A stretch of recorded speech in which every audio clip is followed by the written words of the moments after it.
Silence of the Siren. Is it going to be a win or a bin?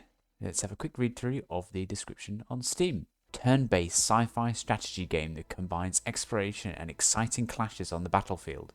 Take control over several different species, raise powerful armies, and destroy your opponents. Big thank you to the developers at Oxymoron Games.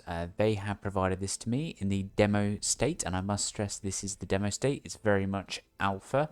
The early access release is hoping to be for next year, 2024, with a full release coming in 2025. So this is a long way off release. So I must stress everything you see here is incomplete and is very, very basic as it stands. But I can get a good feel as to what this game will potentially be like, certainly what it feels like at the moment, and does it have any potential or no potential at all.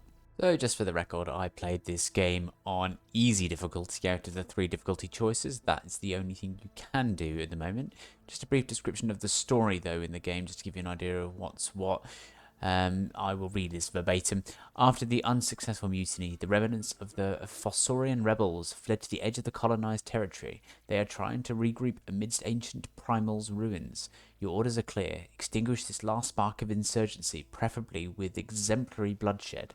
There's also an abandoned base in the north. Take it, and the extra income in the unit production could become the key to victory.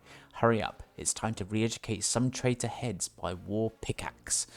That just puts you in the scene, really, as to what this is. As I think I probably mentioned in some of my other videos that are of similar genre to this, turn-based strategy games, it's not necessarily a game I'm that familiar with in terms of my strengths, but I do quite like the developer because of other games that they released, or certainly a game they released called Project Hospital. Had a great time on that, so I thought I'd give this a go because I respected them quite a lot after that offering. You're likely to see things in this that I'm doing that are completely strange or just illogical perhaps, but do forgive me, I am just literally messing around as a bit of an amateur, but I feel like I do bed myself in as time goes on. So I'll rattle through the things that I do like. So when you start the game, you're taken to what looks like a decent opening screen. There are options, and there are plenty of options at this stage. I mean, there's not tons of them, but for an alpha game there are enough. There's audio options, there's visual options, and enough that you would certainly want at this particular stage of a game. It's fine. Like any game, one of the first things you notice is the visuals. They're pretty good, I've got to say. Now, they're nothing groundbreaking, I will say, but I like their art styling. So the developers here, they seem to have a very nice touch on the way they like to have things look, and for me, it's good. There are combat scenes and there are main map mode scenes, both of which do look really nice. I'm sure that they will be improved upon in some ways, but at the moment, looking good. There are plenty of things to collect. So you have several generals, or you can have as many as you want, or the game allows you. They can all pick up and use certain items, all of which do varying different things, from perking or movement ability to increasing energy. They might give you little buffs in combat, various different things. There's also buildings that allow you to do things that you can control them, and they give you extra items and extra resources. So lots to collect and use and control. This game has tooltips everywhere. That is what I love. Most things that you think, ooh, what does that mean? Is there a tooltip? Yes, most of the time there is. Tooltips are great. I love them, especially because in a game like this, lots of things do lots of different things. Without tooltips, you would be very lost and the game would be a complete turn off straight away. But they've got them in this early stage. Perfect. Very happy with that. From what I've played so far, I played an hour and a half, maybe a little bit over, something like that. From what I can see, there are plenty of unit types and different buildings that you can build in your base. Now, when the full game comes out, there'll be different factions that you can be, all of which will have their own units. But there are units that you can have at the beginning, very few, just a couple of different sorts, a couple of different costings on resources and monetary. There are mercenaries and sort of that kind of thing that you can unlock as you go around, and I have grabbed a couple of, I think they were slave soldiers or something, but I got hold of them anyway. But you can see there are loads to unlock as well in the base. It does look like it's got a lot of potential to be a very large scale game. It's sci-fi, obviously, so realistically you've got the whole of space to play with here, and as we all know, space is a rather large area. My final good point really is I just enjoyed myself on a genre that isn't necessarily one of my favourites or one that I'm familiar with. I just had a good time, and I was picking up stuff and enjoyed reading all the tooltips about all of the different items, how they might affect you, tooltips on the buildings, clicking on the buildings, just seeing what perks you could get, and just pottering around and having little battles with people.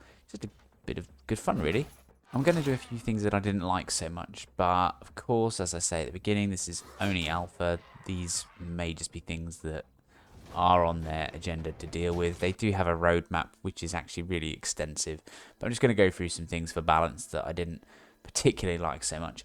The AI, as far as I could see, don't move. They are positioned statically at certain points on the map, and they just guard things. You have to go and take them out using your units with your generals and certain things that you can do with those units, as well as just standard combat. You get little perks and special abilities and stuff as well to use against the AI, but they don't move.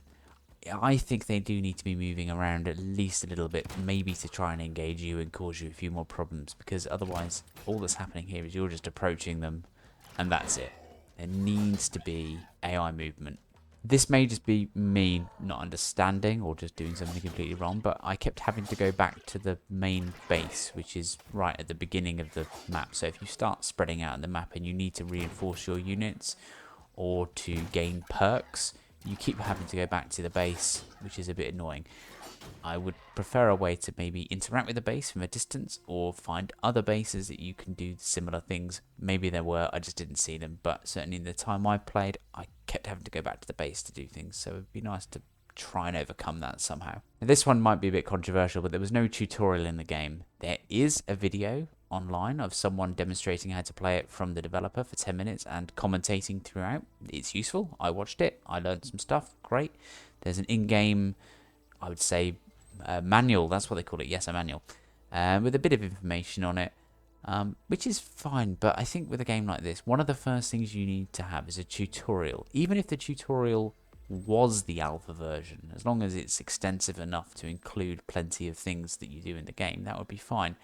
But just a little bit of a walkthrough from the game would have been handy, because I was literally just teaching myself, which may be why I look like a headless chicken for probably quite a long time in the video. So to sum up, I'm not going to give this a rating at the end with all the good and the bad and a numeric rating. There's no point. I think this game has potential. I enjoyed it. I think there's some great elements to it, from the units to the combat to the visuals. The size of the map could be brilliant with different zones and things like that. And I think it's got a lot of scope for being a strong game, this. Multiplayer expected at some point too, which I think would work quite nicely on this. There are negatives, of course, like I say, but there will be at an early stage like this. But I'm going to watch this space very closely on this and hope that it progresses in the way that I want it to. They put in a really good effort with this, and I would, if I were you, just maybe stick it on your Steam watch list, maybe on your wish list as well, just to keep an eye on it, if this is the sort of genre that appeals to you.